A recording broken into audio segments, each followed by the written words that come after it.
For decades, Coca-Cola was the king of the soda industry. Everyone is familiar with its red can and white scripted logo. It's more than a drink, it was a cultural icon of America. This was the go-to beverage for family gatherings, picnics, and summer afternoons. In the year 1975, the beverage industry was about to enter a new challenging era, which is known as the Cola Wars. Coca-Cola established itself as an unbeatable leader in the beverage industry, a global icon that represented the refreshment and American culture. On the other hand, Pepsi hides in the shadows, desperately wanting to take the place of the global icon and want to rule millions of hearts exclusively. So, let's take a look at how these two brands fight for market dominance and consumer choices in the carbonated soft drink industry. Back in 1893, Pepsi was created by Caleb Bradham in New Bern, North Carolina. It was known as Brad's Drink. Later, it was rebranded as Pepsi Cola in 1898 because of its supposed digestive benefits from pepsin and cola nuts. The challenger also grew steadily. During the early years, both brands were focused on establishing their brands, expanding distribution channels, and capturing market shares. The global icon's amazing branding with happiness and nostalgia helped them to be a dominant player, while the cola rival kept itself unique through a more young and energetic image. No doubt Pepsi has always been a challenger. It had its fans also, but still, things are not the same. It was always falling behind Coke's massive lead. However, it became tired of being the second one. They wanted to change the game and take the place of the first one. In 1930, the rivalry began when the challenger offered its 12-ounce bottle at the same price as the global icon, selling it a 6-ounce bottle. It attracted budget-conscious customers, so this value-driven strategy makes Pepsi a strong competitor. In 1939, it launched the Pepsi Cola Hits the Spots jingle, and it became the first radio ad that gained popularity across the nation. Additionally, during World War II, when sugar rationing helped it to streamline its operations and focus on efficiency, which made it the primary rival of Coke in the 1940s. Now, it is clear to them that effective advertising is the only way to beat Coca-Cola. Over decades, the competition began to intensify with bold advertising campaigns, including the Pepsi Challenge, which marked the beginning of the Great Cola Wars. The marketing team of the challenger believes that cola tastes better than our beverage. They believe that it's more sweeter and refreshing than our drink. But they don't make it the conclusion, as anyone would make claims about taste according to their own. They needed proof to make things more clear. So they came up with the simple but brilliant idea to let the people decide for themselves which tastes better. They began their advertisement, which they referred to as the blind taste test, in which ordinary people came to taste both beverages. They put Pepsi and Coke side by side in unmarked cups and asked people to choose one of them that they like or which has the better taste. As the challenge started small, they ran the test only in a few locations, giving people 2 cups without telling which was Coke and which was Pepsi. The results are surprising for the Coke rival. Many people chose Pepsi over Coca-Cola. It was a big achievement for them. Encouraged by success, they decided to conduct a national campaign. It wasn't long before they were setting up their campaign in malls, grocery stores, and all the parks across the country. The scene was the same everywhere. A rival representative with 2 identical cups, one filled with Coke and the other one with their own, after a few sips. People made their choice mostly pointed at Pepsi. In some of these tests, Coke was kept at 0 degrees, which may affected its taste, while the rival's drink was provided at normal temperature.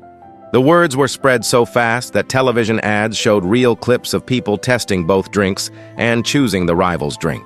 Some people were surprised, many others laughed, and some of them were confused about how they chose the second lead. Now, the campaign has become a national sensation, and its ad declares, "See for yourself which tastes better." This became a fun, lighthearted conversation topic. Kids asked each other, "Did you try the Pepsi challenge?" Adults discuss at dinner which one they'd pick. The excitement was viral, and the rival loved every moment of it. However, the Pepsi challenge was a marketing campaign. It was not a scientific study, while the studies with scientific controls only found adequate differences between the two. In contrast, behind the scenes of Coca-Cola headquarters in Atlanta, things were not as cheerful as they were. Coke had been untouchable. They controlled the market and didn't worry much about its primary competitor. But the Pepsi challenges suddenly changed the atmosphere. The primary competitor will take place in everyone's mind. Also, sales reports will depress the company by showing that the Coke rivals have begun to gain market share. The younger audience already loves Pepsi's fun and bold marketing style. Coca-Cola's executives were in a state of panic. They didn't know how to respond. If they didn't respond, it looked like they were afraid to face the challenge. But running their taste campaign was a risky decision. What if people preferred the rival's drink? The rival decided to keep on its true and impactful strategy: nostalgia and tradition. Their ads showed family times and happy memories. They ran a commercial with familiar slogans like, "It's the real thing," with heartwarming people enjoying Coke together. But even with all of that, the buzz around the rival didn't go away. More Pepsi booths were popping up, and more commercials aired showed people to choose Coke's rival.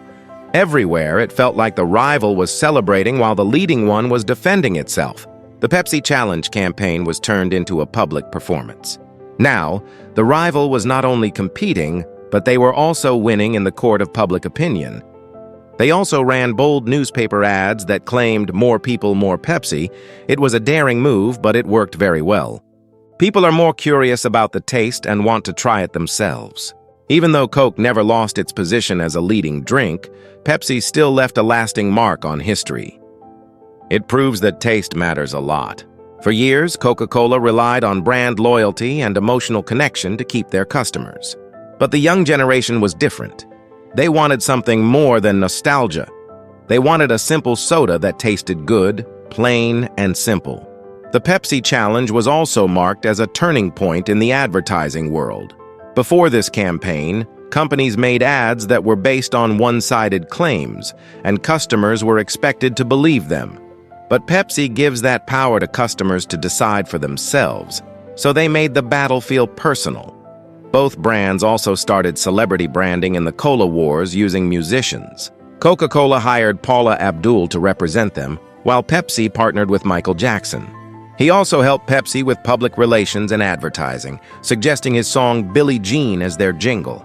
In 1984, Michael Jackson and his other members filmed a Pepsi commercial, which is known as the New Generation campaign, in which he was part of the campaign. It further strengthens the brand's connection to youth culture. On the other hand, the global icon leaned into a healthy, family-friendly image, using celebrity support to promote unity and positivity. So, these famous collaborations expanded the Cola War, making the battle for brand loyalty more public than ever. Throughout the 1990s, both businesses spent a considerable amount of money on advertising campaigns, keeping the Cola War alive. It also has a profound effect on the entire soft drink market. This brand warfare has resulted in increased marketing efforts as well as greater diversity in products offered. It also resulted in better packaging, improved quality, and increased sophistication of distribution. Along with these changes, the rivalry also changed people's brand loyalty and consumer behavior, dividing the general public into Coca-Cola and Pepsi fans. In addition, competition affected the agreements of retailers and restaurants along with their pricing policies. As the competition continues to increase, both companies face new challenges in a growing market.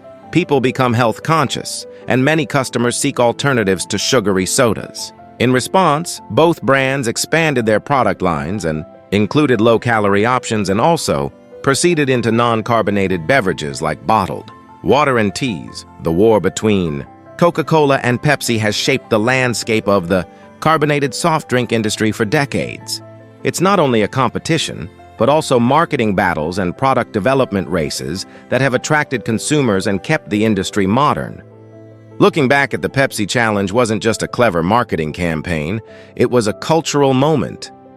It encouraged conversations, challenged beliefs, and forced the two world's biggest soda brands to set up their game. Both brands continue to push each other to the new heights of success. Coca-Cola had worn Pepsi's bold challenges and held its ground as a global leader. But below the surface of its success, cracks were beginning to show. The pressure to stay ahead in a growing market was increasing, and Coca-Cola was about to make a decision that would shake the brand from its heart, one that would test its customer loyalty and redefine its legacy.